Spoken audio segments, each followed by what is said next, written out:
Hello students, welcome to Punarnaba studies. আজকে আমরা আলোচনা করব একটা খুব চেনা একটা চ্যাপ্টার, খুব চেনা কিন্তু খুব গুরুত্বপূর্ণ একটা চ্যাপ্টার, অথচ অতটা শক্ত চ্যাপ্টার নয়, খুব সহজ চ্যাপ্টার। চ্যাপ্টারটার নাম হলো টেন্স। ইংলিশ গ্রামারের একটা খুব অতি গুরুত্বপূর্ণ চ্যাপ্টার। বাচ্চা বুড়ো সকলে মিলে মানে সকলের জন্য একটা খুব গুরুত্বপূর্ণ chapter, for beginners, for advance level, for students মানে বিটুইন ক্লাসেস 7, 8, 9, 10 যে কোনো ক্লাসের জন্য একটা খুব ইম্পর্টেন্ট চ্যাপ্টার হচ্ছে টেন্স। এখন এই টেন্স কথাটার মানেটা কি, কোথা থেকেই বা এলো, একদম বেসিক্সে আমরা যাই। আজকের আলোচনাটা আজকে আমাদের একটা খুব বেসিক একটা আলোচনা, যেখানে আমরা খুব রুটস গুলো, খুব বেসিক্স গুলো আলোচনা করব। তো দেখা যাক যে টেন্স জিনিসটা কোথা থেকে এলো, বা আমরা কেন এটাকে টেন্স বলছি, বা টেন্স জিনিসটা কি বেসিক্যালি। একটু বোর্ডে লেখার প্রয়োজন হবে, তাই জন্য আমি একটু বোর্ডে লিখে নিচ্ছি ব্যাপারগুলো।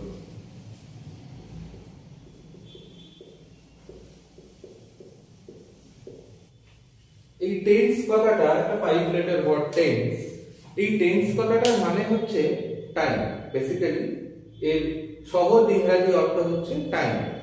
যে টাইমের বাংলা অনুবাদ করলে হয় হচ্ছে কাল। অতএব আমি লিখে ফেলি এখানে যে টেন্স মানে টাইম এবং টাইম মানে কাল।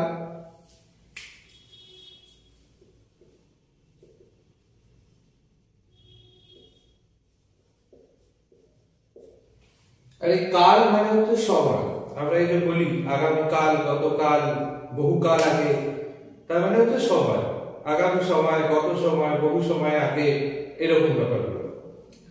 এখন এই একটা সময় চ্যাপ্টার, যে চ্যাপ্টারটা আমরা বলতে চলেছি সেটা হচ্ছে একটা সময় নিয়ে চ্যাপ্টার। সেই সময় নিয়ে চ্যাপ্টারটা হঠাৎ করে কোথা থেকে উদয় হলো ইংলিশ গ্রামার, কেনই বা হলো, এখানে দেখা যায়। তো ঘটনা হচ্ছে যে আমরা যখন ইংলিশ গ্রামারে প্রবেশ করি, একদম প্রবেশ দ্বার বলা যেতে পারে একটা চ্যাপ্টার। আগেকার গ্রামার বইতে খুব অর্গানাইজড একটা স্ট্রাকচার থাকতো, খুব গুছানো একটা ব্যাপার থাকতো, যেখানে দেখা যেত ওই চ্যাপ্টারটা, যেটার কথা আমি এখন বলতে চলেছি, মানে প্রবেশদ্বার বলে আমি যেটাকে বোঝাতে চাইছি আর কি, সেটা থাকতো একদম বইয়ের প্রবেশদ্বারে, মানে একদম শুরুতে। চ্যাপ্টারটার নাম আমি বোর্ডে লিখে দিচ্ছি। চ্যাপ্টারটা হচ্ছে পার্টস অফ স্পিচ। এই পার্টস অফ স্পিচ কে যদি আমি এর বাংলা মানে করি, পার্টস এর বাংলা মানে হচ্ছে অংশ, মানে প্লুরালে আছে, বহুবচনে আছে। অফ মানে এ, স্পিচ মানে কথা বা কথা বলা। তাহলে পার্টস অফ স্পিচে কমপ্লিট বাংলা মানে করলে দাঁড়াচ্ছে যে কথা বলার অংশ। মানে ইংরেজি গ্রামার তো না হয় পরে আসছে, ইংরেজিতে একটা ভাষা, একটা ভাষার মেন দায়িত্ব কি, মানে কর্তব্য বা কাজ হচ্ছে মনের ভাব আদান প্রদান করা। তো ইংরেজি ভাষারও দায়িত্ব বা কর্তব্য তাই হলো মনের ভাব আদান প্রদান করা।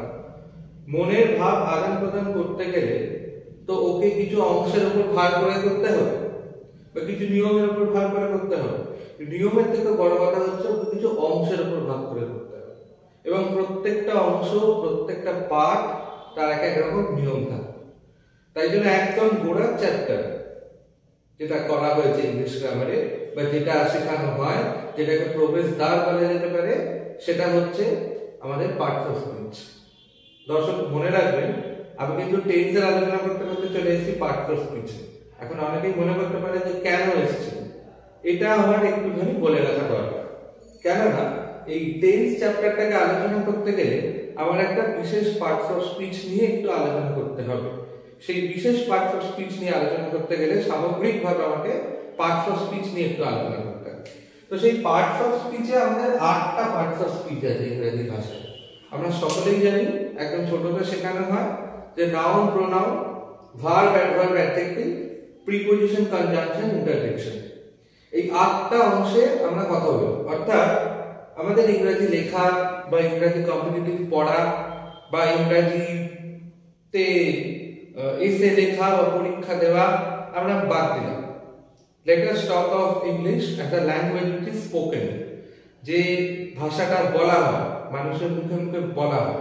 অনেক লোক ইংরেজিতে কথা বলে, আমাদের ভারতবর্ষে অনেক লোক ইংরেজিতে কথা বলে, এই যে সারা দিন কোটি কোটি কোটি কোটি শব্দ আদান প্রদান চলছে, ইমেলের মাধ্যমে হোক বা মুখে বলার মাধ্যমে হোক বা লেখার মাধ্যমে হোক, সেগুলো এই 8টার বাইরে কিন্তু যাচ্ছে না। এই 8টাতেই আছে, 8টার বাইরে 9টা 10টা বা 8এর কমও হচ্ছে না বা বেশি হচ্ছে। এবং সেই 8টার নাম আমি বলে দিলাম। আবার ছোট্ট করে একবার বলছি, noun, pronoun, verb, adverb, adjective, preposition, conjunction, interjection, এর বাইরে যাচ্ছে না।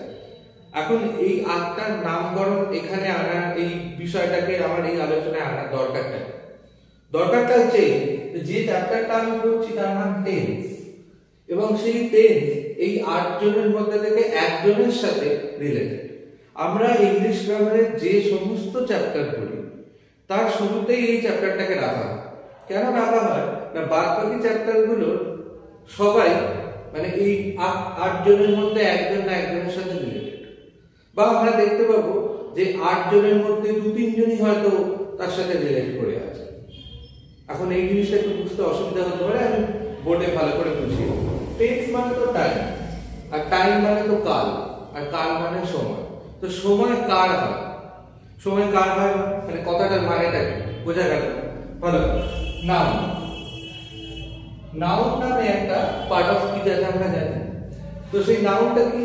নাউনটা হচ্ছে একটা নাম পদ, বাংলায় যাকে বলে একটা নাম পদ, মানে এর কাজ হচ্ছে নাম। এটা যে কোনো কিছু নাম, সেটা যদি একটা কালেকটিভ নাউন হয় সেটা একটা সমষ্টির নাম, সেটা যদি একটা অ্যাবস্ট্রাক্ট নাউন হয় সেটা একটা ভাবের নাম, ভাববাচক বিশেষ্য বলে বাংলা। সেটা যদি একটা বস্তুর নাম হয় সেটা একটা ম্যাটেরিয়াল নাম। তো এরকম ভাবে নাউন মানে যেরকম ভাবে হচ্ছে নাম, ভার্ব মানে, আমরা কিন্তু পার্ট অফ স্পিচ আলোচনা করতে করতে বলেছি যে আমাদের 8টা পার্ট অফ স্পিচের মধ্যে কিন্তু আমরা ভার্বকে পেয়েছি। Noun, pronoun, verb, adverb, adjective, ওই 3 নম্বরেই আছে। Noun, pronoun, verb, adverb, adjective, সেখানে ভার্বকে আমি 3 নম্বরেই বলেছি। তো যেরকম ভাবে নাউন মানে হচ্ছে নাম, ভার্ব মানে হচ্ছে কাজ বা কাম। তো এই ভার্ব মানে হচ্ছে কাজ, আর টেন্স মানে হচ্ছে সময়।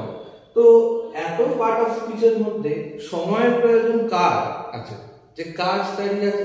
একটা কাজের সাথে রিলেট করে সময়ের ব্যাপারটা কার লাগে, কার জন্য প্রয়োজন হয়, মাপ পরিমাপ করার জন্য কাজের জন্য প্রয়োজন হয়। তাহলে এত কথা বলে পার্ট অফ স্পিচে এখানে প্রসঙ্গটা আনার কারণ হলো যে এটা প্রথমে বুঝতে হবে যে চ্যাপ্টারটা আমি পড়ছি টেন্স, এই টেন্সের রিলেশন হচ্ছে ভার্বের সাথে আর কারোর সাথে নয়। তাই জন্য আমাকে যদি কেউ জিজ্ঞেস করে এরকম একটা মুখ্য প্রশ্ন যে টেন্স কার হয়, উত্তর হবে না হবে? হ্যাঁ, নিশ্চয়ই উত্তর হবে। টেন্স ভার্বের হয়, টেন্স নাউনের হয় না। তাই জন্য আমরা একটা বেসিক আইডিয়া দেওয়ার জন্য আমরা কিন্তু এই পার্ট অফ স্পিচের কনসেপ্টটা আনলাম। পার্ট অফ স্পিচের মধ্যে থেকে আমরা ভার্ব বলে একটা পার্ট অফ স্পিচকে চিহ্নিত করলাম, এবং এটা দেখালাম যে কিভাবে ভার্বের সাথে টেন্সের রিলেশন রয়েছে। এবার দেখা যাক টেন্সের কি কি ভাগ আছে বা টেন্সকে কিভাবে ক্যাটাগরাইজ করা যায়।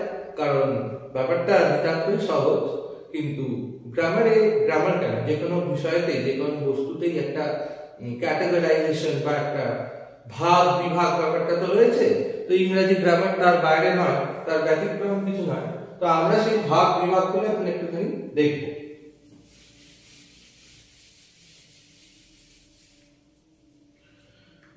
আমাদের ছোটবেলায় শেখানো হয় একটা খুব সহজ জিনিস, শেখানো হয় যে টেন্স কত রকম, না টেন্স 3 রকম। খুব সহজ জিনিস, একদম ছোটদের এটা শেখানো হয়, একদম বিগিনার্সদের। আমাদের সবাই শিখেছি আমরা এরকম যে কি কি টেন্স আছে, না past, present, future. Past, present, future. বাংলায় বলতে গেলে কত রকম সময় আছে? অতীত সময় মানে অতীত কাল, বর্তমান সময় বর্তমান কাল, ভবিষ্যৎ সময় ভবিষ্যৎ কাল। এটা হচ্ছে খুব সহজ ডেফিনিশন। হ্যাঁ, মনে রাখার জন্য সহজকে দিয়ে শুরু করতে হবে, জটিলকে দিয়ে শুরু করলে হবে না। তো যদিও টেন্স বিষয়টাই খুব সহজ, এর মধ্যে জটিল কিছু নেই, কিন্তু এইটা একটা খুব প্রাইমারি আলোচনা। আমরা এইখানে সীমাবদ্ধ থাকি না, আমাদের যত বয়স বাড়ে, আমাদের যত ক্লাস 1 থেকে শুরু করে ক্লাস 12 এর দিকে যত আমরা যাই এই ভাগগুলো আরো ভাঙতে থাকে, মানে এর এক একটা ভাগে আবার অনুভাগ আছে বা ডিভিশনে সাব ডিভিশন আছে। সেই সাব ডিভিশন গুলোকে নিয়ে আমরা চিন্তা, চর্চা, এমনকি পরীক্ষাতে এক্সারসাইজ সবকিছু করি। তো দেখা যাক এরকম কি কি ভাগ আছে। আমাদের আলোচনাটা আজকে এই ভাগ এবং তার অনুভাগ, মানে টেন্সের যে ক্যাটেগরাইজেশন এন্ড সাব ক্যাটেগরাইজেশন, এইটাকে নিয়ে। তো প্রথমে আমি বলে রাখি যে 3 হচ্ছে, এই যে 3 সংখ্যাটা, 3 হচ্ছে খুব বেসিক। এর হচ্ছে বেসিক কটা ডিভিশন না 3টে ডিভিশন? তাহলে স্পেসিফিক ডিভিশন কত? বেসিক ডিভিশন 3টে, স্পেসিফিক ডিভিশন হচ্ছে এই সংখ্যাটা 12, 12।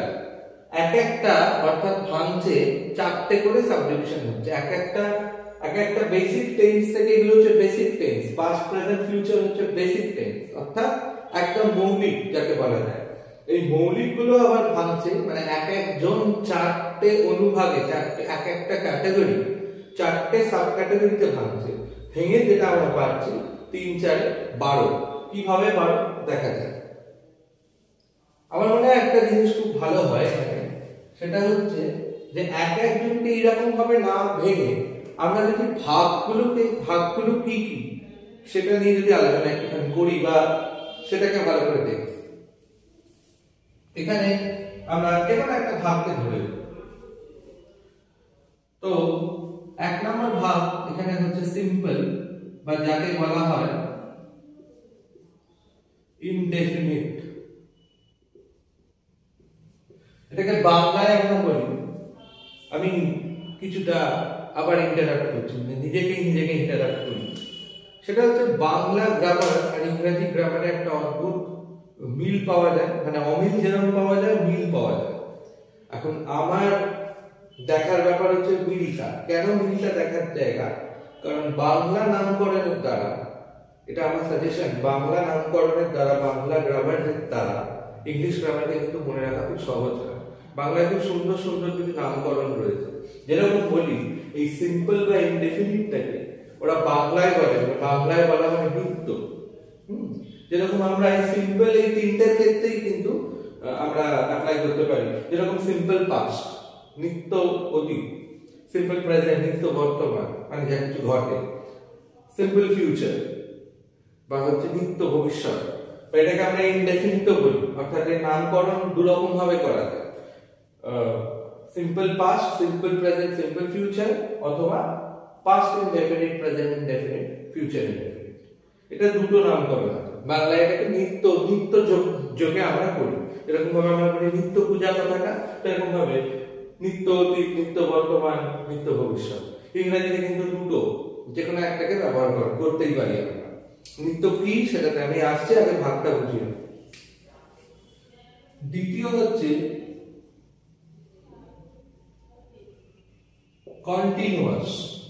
কন্টিনিউয়াস কথাটা আমরা কখন বলি? আমরা মুখে মুখে কন্টিনিউয়াস কথাটা কখন বলি? আমরা তো প্রত্যেক দিনের যে কথাবার্তা বলি, এমনকি বাংলাতেও আমরা প্রচুর ইংরেজি শব্দ ব্যবহার করছি, তো সেখানে কন্টিনিউয়াস কথাটা আমরা কন্টিনিউয়াসলি ব্যবহার করে থাকি। আমরা বলি কন্টিনিউয়াস বৃষ্টি পড়ে যাচ্ছে বা এই ধরনের, অর্থাৎ যেটাকে আমরা আরো ব্যবহারিক বাংলায় বলতে পারি, বা এটা হিন্দিতেও বলা যায় লাগাতার, অর্থাৎ হয়ে যাচ্ছে, যেটা কন্টিনিউ করছে। তো সেই কন্টিনিউ করছে, সেই রানিং অ্যাকশনটা, সেই হওয়া বা ছুটন্ত সেই অ্যাকশনটাকে বোঝাতে যে ভাবটা আমরা ব্যবহার করি, সেই ভাবটা থেকে একটা ভাগ মানে অনুভাগ উঠে এসেছে, মানে একটা সাব ক্যাটাগরি উঠে এসেছে, যে সাব ক্যাটাগরিটার নাম হচ্ছে কন্টিনিউয়াস। এবং এই কন্টিনিউয়াসটাকে আমরা এখানে কিভাবে অ্যাপ্লাই করছি টেন্সের সাথে? না, আমরা বলছি past continuous, present continuous, future continuous. আমার মনে হয় কন্টিনিউয়াস, আমি যদি খুব ভুল না হই, একটা খুব ভালো বাংলা আছে, সেটা হচ্ছে ঘটমান।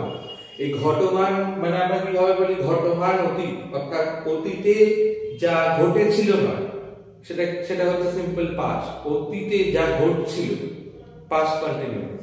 বর্তমানে যা ঘটছে, ঘটমান বর্তমান। খুব সুন্দর নামকরণের দ্বারাই বোঝা যাচ্ছে। আর এটা হচ্ছে ঘটমান ভবিষ্যৎ, অর্থাৎ যেটা আমরা বলি যে ভবিষ্যতে ঘটতে থাকবে, এটা হচ্ছে সিম্পল ফিউচার। মানে sorry future continuous. Simple future কিরকম হতো না ভবিষ্যতে যা ঘটবে, যাকে আমরা বলছি নিত্য ভবিষ্যৎ। আর এখানে হচ্ছে আমরা পাচ্ছি হচ্ছে ঘটমান ভবিষ্যৎ। 3 নম্বর ভাগে আসি।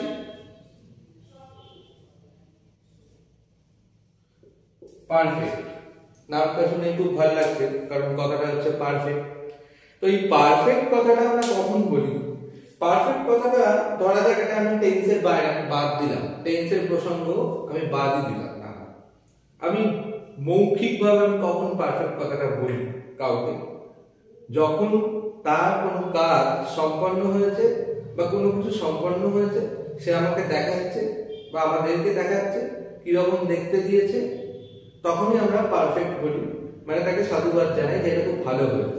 কিন্তু এখানে একটা জিনিস খুব গুরুত্বপূর্ণ, অসম্পন্ন হলে কিন্তু আমরা পারফেক্ট বলি না, যেটা সম্পন্ন হয়েছে সেটাকেই কিন্তু আমরা পারফেক্ট বলছি। অর্থাৎ এখানে সবথেকে গুরুত্বপূর্ণ ব্যাপারটা হচ্ছে সম্পন্নতা, মানে সমাপ্তি, যে সমাপ্তি ঘটেছে, শেষ হয়েছে। অর্থাৎ পারফেক্ট মানে যে কোনো শেষ হওয়া কাজ।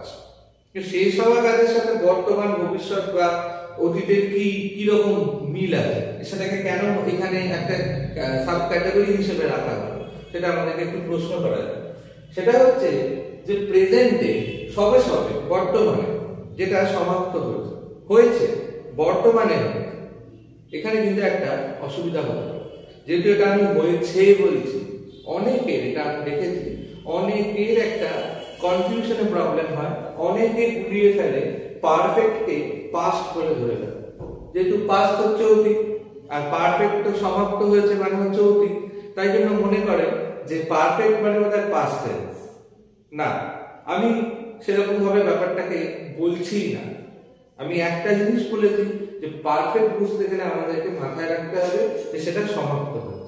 এখন কখন সমাপ্ত হয়েছে, which point of time, তার উপরে ডিপেন্ড করছে এই ভাগটি। তাহলে পারফেক্টকে আমরা যখন অ্যাপ্লাই করি তিনটেতে কিরকম হয়? পারফেক্ট পাস্টের ক্ষেত্রে পাস্ট পারফেক্ট, পারফেক্ট প্রেজেন্টের ক্ষেত্রে প্রেজেন্ট পারফেক্ট, এবং পারফেক্ট ফিউচারের ক্ষেত্রে ফিউচার পারফেক্ট। কিরকম হয় জিনিসটা আমি ধরা যাক এখানে প্রেজেন্ট পারফেক্টকে দিয়ে একটু বোঝাই। প্রেজেন্ট মানে বর্তমান, মানে পারফেক্ট মানে সমাপ্ত, পারফেক্ট মানে সমাপ্ত না, পারফেক্ট মানে দারুণ, এটাকে আমরা বোঝাই। কিন্তু এখানে আমরা পারফেক্টের ইকুইভ্যালেন্ট ধরে নেবো, অর্থাৎ পারফেক্টের সমার্থক ধরে নেবো সমাপ্ত শব্দটা। যদি আমি প্রেজেন্ট পারফেক্ট কথাটা বলি 10th চ্যাপ্টারের ক্ষেত্রে, তার মানে আমার কাছে এই মানেটা দাঁড়াবে যে বর্তমানে যেটা সমাপ্ত হয়েছে। একইভাবে পাস্ট পারফেক্টের কথা বললে আমার যেটা দাঁড়াবে সেটা হচ্ছে অতীতে সমাপ্ত হয়েছে, এই মানেটা দাঁড়াবে। এবং ফিউচার পারফেক্ট বললে যে মানেটা দাঁড়াবে সেটা হচ্ছে ভবিষ্যতে সমাপ্ত হয়ে থাকবে।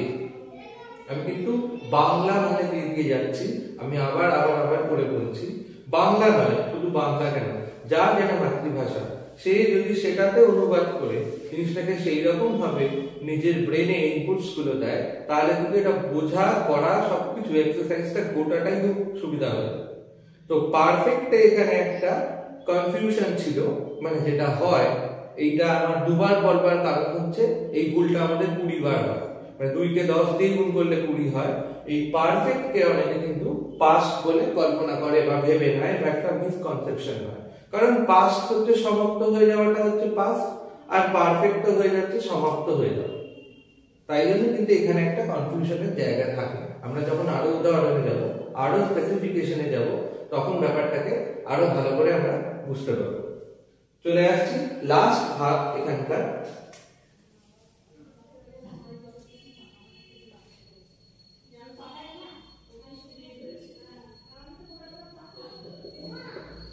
Perfect continuous. পারফেক্টের মানে হচ্ছে সমাপ্ত, কন্টিনিউয়াসের মানে হচ্ছে ঘটমান, যেটা আমরা এই প্রেজেন্ট কন্টিনিউয়াস বা পাস্ট কন্টিনিউয়াস করতে গিয়ে আমরা এই মানেটার উপর দিয়ে দিয়েছি, আমরা বুঝতে পেরেছি। এখন সমাপ্তকে কিভাবে ঘটমানের সাথে ফিউজ করা হচ্ছে, মেলানো হচ্ছে, হয়ে কিভাবেই বা সেটা টেন্সে অ্যাপ্লাই করা হচ্ছে, আমরা কয়েকটা উদাহরণের মাধ্যমে সেটা একটুখানি বুঝে নিতে পারি। প্রথমে বলি যে টেন্সের সাথে কিভাবে অ্যাপ্লাই করা হয়। পারফেক্টকে কন্টিনিউয়াসের সাথে অ্যাপ্লাই করতে গেলে পাস্টের সাথে যেটা আমাদের টেন্সটার যে নাম হয় বা নামকরণ হয় সেটাকে আমরা বলি হচ্ছে পাস্ট পারফেক্ট কন্টিনিউয়াস। পারফেক্ট কন্টিনিউয়াসের সাথে প্রেজেন্টকে আমরা যখন ফিউজ করি তখন যে মানেটা যে নামটা দাঁড়ায়, যে টেন্সের যে নামটা সৃষ্টি হয় সেটা হচ্ছে প্রেজেন্ট পারফেক্ট কন্টিনিউয়াস। এই পারফেক্ট কন্টিনিউয়াসকে যখন আমরা ফিউচারের সাথে ফিউজ করি, মিলিয়ে দিই, তখন যেটা দাঁড়ায় সেটা হচ্ছে ফিউচার পারফেক্ট কন্টিনিউয়াস। তাহলে এইভাবে আমাদের এই চারটে ভাগ, এই তিনটের সাথে মেলালে আমরা টোটাল 12টা ভাগ পাই। হয়তো এখানে পাস্টকে এরকম চারটে ভাগে, প্রেজেন্টকে এবং ফিউচারকে চারটে করে ভাগে বোঝালে বা লিখলে ব্যাপারটা পরিষ্কার হতো, কিন্তু আমি এই চারটে ভাগে বলে যেভাবে বুঝিয়ে দিলাম আমার মনে হয় না তাতে কোনো ত্রুটি থাকবে, কারণ ভাগ কিন্তু চারটে, মানে অনুভাগ চারটে আর ভাগ হচ্ছে তিনটে, আর 3কে 4 দিয়ে গুণ করলে আমরা পাচ্ছি 12। অর্থাৎ যদি একটা ছোট্ট আমরা যদি একটা তার ভাগ এবং অনুভাগের ছবি কল্পনা করি তাহলে জিনিসটা অনেকটা এইরকম তৈরি হবে।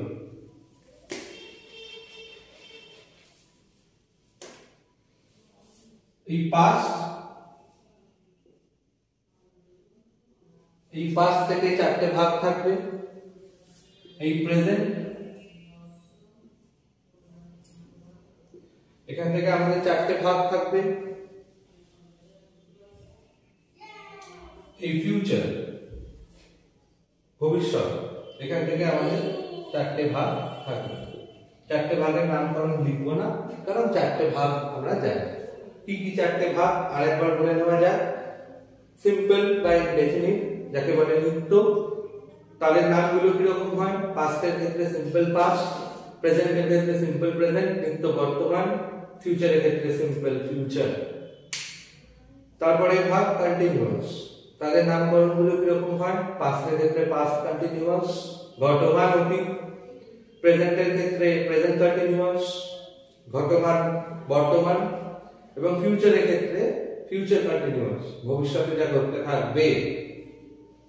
তারপরে ভাগ পারফেক্ট, মানে যেটাকে আমি বললাম, যেখানে কিন্তু মনে রাখা অত্যন্ত গুরুত্বপূর্ণ যে সমাপ্তি বা তা শেষ হয়েছে, এই ভাগ, এই মানেটা যেখানে থাকবে তখনই কিন্তু আমরা পারফেক্টকে ব্যবহার করি। সম্পন্ন হয়েছে এই ব্যাপারটা যখন থাকবে তখনই আমরা পারফেক্টকে ব্যবহার করি, নয় না হলে পারফেক্টকে আমরা ব্যবহার করতে পারবো না। কোনো ঘটমান জিনিসকে পারফেক্ট বলা যায় না। তো পারফেক্ট ভাগে আমাদের নামকরণগুলো কিরকম থাকবে? পাস্টের ক্ষেত্রে তার নাম হয়ে যাবে পাস্ট পারফেক্ট, প্রেজেন্টের ক্ষেত্রে নাম হয়ে যাবে প্রেজেন্ট পারফেক্ট, ফিউচারের ক্ষেত্রে নাম হয়ে যাবে ফিউচার পারফেক্ট। চলে আসছে শেষ ভাগ পারফেক্ট কন্টিনিউয়াসের দিকে। পারফেক্ট কন্টিনিউয়াসের সাথে যদি আমরা এই চারজনকে, মানে এই তিনজন টেন্সকে ইউজ করি, তাহলে পাস্টের ক্ষেত্রে আমরা পাবো হচ্ছে পাস্ট পারফেক্ট কন্টিনিউয়াস, প্রেজেন্টের ক্ষেত্রে আমরা পাবো প্রেজেন্ট পারফেক্ট কন্টিনিউয়াস, ফিউচারের ক্ষেত্রে আমরা পাবো ফিউচার পারফেক্ট কন্টিনিউয়াস। এইবার আমরা যেটা বুঝতে পারলাম সেটা একটা complete mapping of the tenses. আমরা এটাকে বলতে পারি একটা সম্পূর্ণ মানচিত্র আমরা পেলাম। এই মানচিত্রের শুরুতে আমাদের কাছে কোনো কিছু ছিল না, আমাদের কাছে একটা ছোট বিন্দু ছিল, যে বিন্দুটা হচ্ছে টেন্স। আমরা বললাম যে সেই টেন্স কোথা থেকে এসেছে এবং কেনই বা এসেছে। আমরা দেখলাম 8টা পার্ট অফ স্পিচ স্টাডি করে কার সাথে টেন্স, এই কাল বা সময় কার সাথে মিলিত, কোন চ্যাপ্টারের সাথে, বা কোন চ্যাপ্টারের থেকে বড় কথা কোন বিষয়ের সাথে টেন্স জিনিসটা রিলেটেড, টেন্স জিনিসটা সম্পর্ক আছে, সেটা আছে ভার্বের সাথে। এবং তারপরে আমরা দেখলাম যে টেন্সের ভাগ কি কি হয়, যেগুলো আমাদের খুব বেসিক লেভেলে ছোটবেলা শেখানো হয়। পাস্ট, প্রেজেন্ট, ফিউচারের যে 3টে বেসিক ভাগ, এবং তারপরে সেই বেসিক ভাগগুলো আবার বিভিন্ন অনুভাগে ভাগ করা হয়। অর্থাৎ এই অ্যাডভান্স লেভেলে এসে আমরা যখন বলি যে টেন্স কটা, আমরা কিন্তু আর তখন উত্তর দিই না যে টেন্স 3টে, আমরা তখন উত্তর দিই টেন্স 12টা। এবার এই 12টা টেন্সকে বোঝার পারে। তো বন্ধুরা, আজকে টেন্সের যে আলোচনাটা আমরা করলাম, অর্থাৎ এই যে 3টে বেসিক ভাগের আলোচনা করলাম, মূল যে ভাগ, মৌলিক যে ভাগ, আজকে আমরা এই পর্যন্তই রাখছি। আমাদের আগামী ভাগটা আমরা পাবো এই ভিডিওর পার্ট 2-তে, যাতে ব্যাপারটা আপনাদের কাছে সহজবোধ্য হয়, যাতে আপনারা সুন্দরভাবে সহজভাবে বুঝতে পারেন। আমাদের পরিকল্পনা ব্যাপারটাকে খুব লম্বা না করে, অনেকটা কথা না বলে, অল্প অল্প কথায় সুন্দরভাবে বোঝাতে, যেটা আপনাদের মাথায় বা যেটা আপনাদের সহজেভাবে আমরা বুঝতে পারি এবং অপরকেও বোঝাতে পারি। আমি অনুরোধ করব যে এই তিনটেই পার্ট দেখতে, এবং আমি এটাও বলবো যে এই তিনটে ভাগ একসাথে দেখলে আমার মনে হয় না যে টেন্স ব্যাপারটা কি, টেন্সের যে মৌলিক বিষয়গুলো কি, ফান্ডামেন্টাল বিষয়গুলো কি, সেটা বুঝতে কারোর অসুবিধা থাকবে বলে। তো যদিও গোটা ব্যাপারটা তো অনলাইন, আমি তার সাথে এটাও বলবো যে পুনর্নভা কোচিং সেন্টার কম্পিটিটিভ এক্সামের জন্য খুব উৎকৃষ্ট মানের একটা প্রতিষ্ঠান। কম্পিটিটিভ এক্সামে সরকারি চাকরি তৈরি হওয়ার যদি কারোর অভিপ্রায় থাকে, ইচ্ছা থাকে, অবশ্যই যোগাযোগ করতে পারে শ্রীরামপুরে পুনর্নভা কোচিং সেন্টারের সাথে। এখানে অনলাইন এবং অফলাইন দুটো ক্লাসেরই ব্যবস্থা রয়েছে, এবং অবশ্যই অফলাইন ক্লাসে অনলাইন ক্লাসের থেকে ক্ল্যারিটি কিছুটা হলেও বেশি পাওয়া যায়। আমি নাম্বারটা এখানে বলে দিচ্ছি ভিডিওতে, বা আপনারা ডেসক্রিপশনেও পেয়ে যাবেন। আমাদের যে নাম্বার সেটা হচ্ছে 6289016656। নাম্বারটা আমি আবার বলে দিই, 6289016656। এছাড়াও ডেসক্রিপশনে আপনারা নাম্বারটা পেয়ে যাবেন এবং আমাদের সাথে যোগাযোগ করতে পারেন। এবং যাওয়ার আগে একটা খুব ইম্পর্টেন্ট কথা বলে যাই, এই ভিডিওটার মতো আরো অনেক ভিডিও নিয়ে আমরা আসবো এইরকম ফান্ডামেন্টাল বা অ্যাডভান্স বা যে কোনো স্তরে যে কোনো জিনিস বোঝানোর জন্য। এবং আমরা চাইবো আপনারা আমাদের ভিডিও দেখুন, এবং আমরা এটাও বলবো যে আমাদের ভিডিও দেখে আপনাদের উপকার যেরকম হবে, আপনারা দেখলে আমাদের ভালো সেরকম লাগবে। এই পার্টিকুলার ভিডিওটা যদি ভালো লাগে তাহলে আমাদের বেল বাটনটা দাবিয়ে একটা সাবস্ক্রাইব করে দেবেন এবং আমাদেরকে একটা লাইক দেবেন, এবং অবশ্যই কমেন্টে জানাবেন কিরকম লাগলো, আমাদের খুব ভালো লাগবে। নমস্কার, থ্যাংক ইউ।